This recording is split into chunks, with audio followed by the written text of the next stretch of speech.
Прошло уже больше 5 лет с тех пор, как Бадди отправился на пенсию. Он был замечательной служебной собакой. О его способностях до сих пор ходили легенды.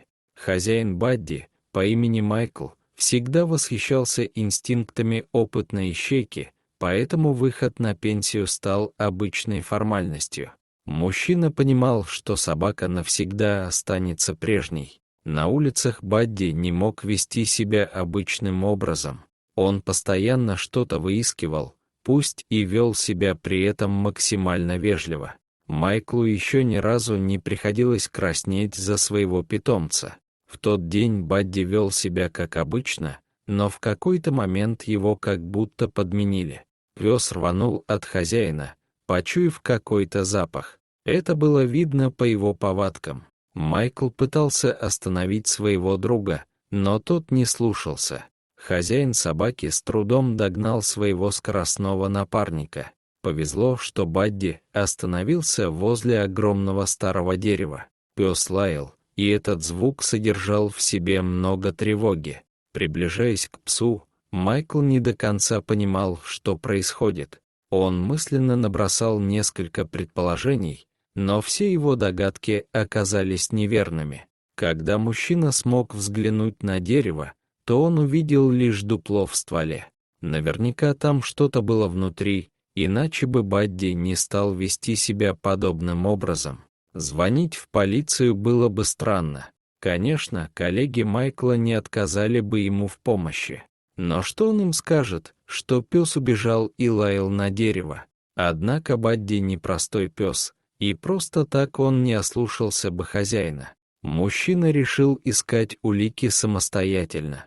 Ствол дерева выглядел трухляво, но его было не так просто сломать. Майкл вооружился крепкой палкой и решил добраться до содержимого дупла, даже не подозревая о том, что там может находиться. Майкл допускал мысль, что в полость ствола мог забраться зверек, поэтому действовал осторожно. Впрочем, он скорее склонялся к другому варианту.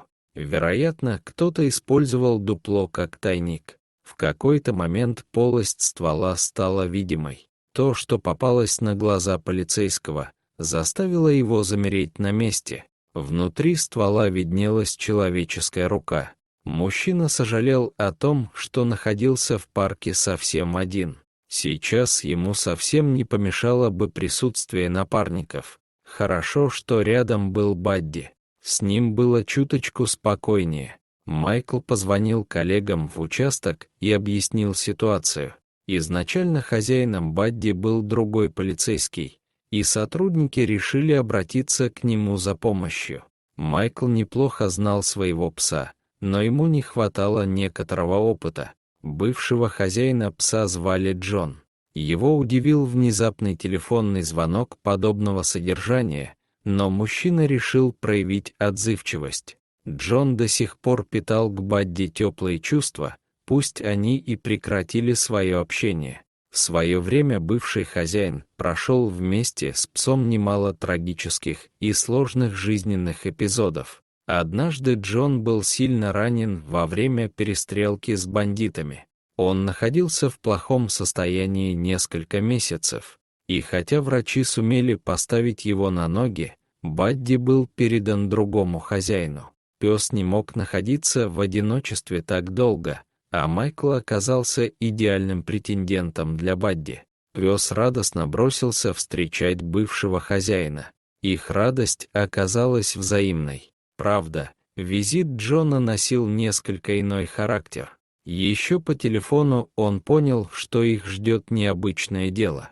Вскоре в лесу появились и другие сотрудники полиции. Они выполнили свои должностные обязанности, оцепили лес, выставили охрану, провели экспертную оценку. Бадди не хотел отходить в сторону.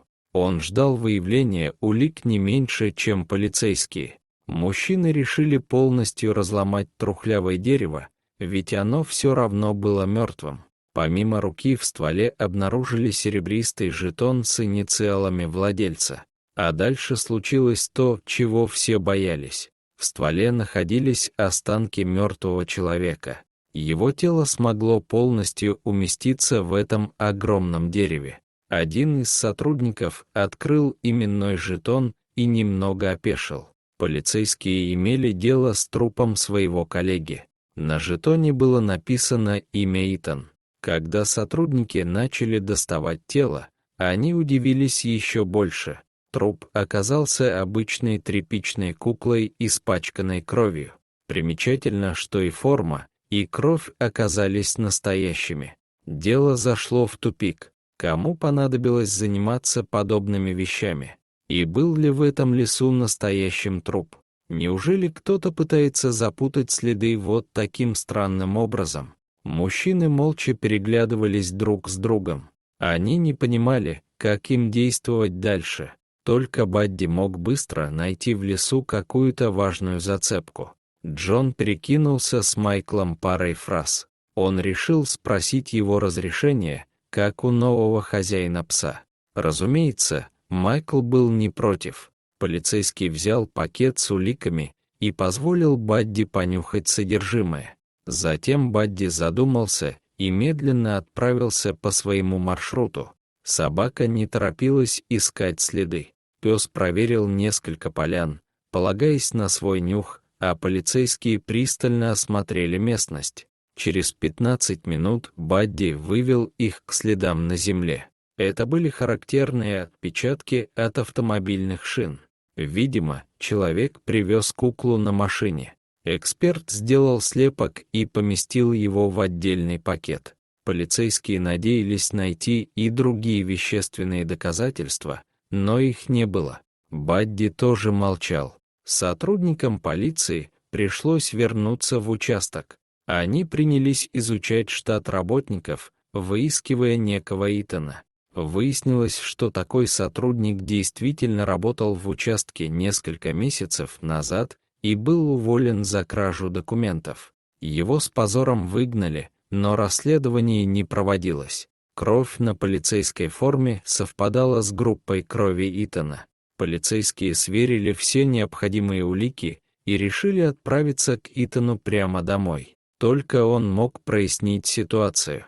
Мужчины приехали по указанному адресу, но быстро обнаружили, что дом был пуст. Тогда полицейские принялись за осмотр участка. Сосед поприветствовал их и был вынужден вступить в диалог. Он сказал, что Итан давно уехал на своем автомобиле и с тех пор больше не появлялся.